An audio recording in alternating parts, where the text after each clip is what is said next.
Called a friend of mine here, sitting here with his wave runners, decided to come out and try to help, and I know people are needing, fire departments out in local areas are needing people to help out with water rescues, so he's got both his jet skis fueled up. We decided to sit here, called the Office of Emergency Management, waiting on a phone call from them to see where they need us at.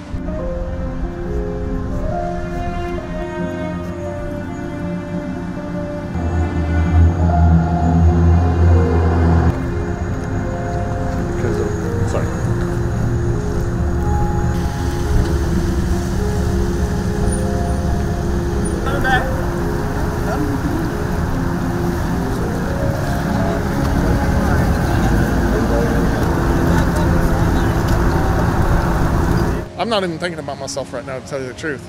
It's just people need help. I'm here to help. I want to do my part.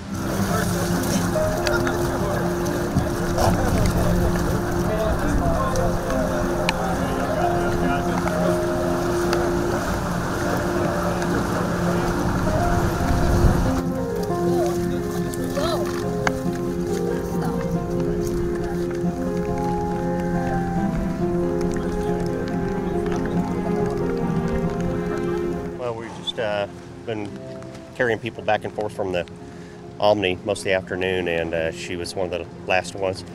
Obviously, she's just had surgery and a lot of pain, and this was a very painful ride for her.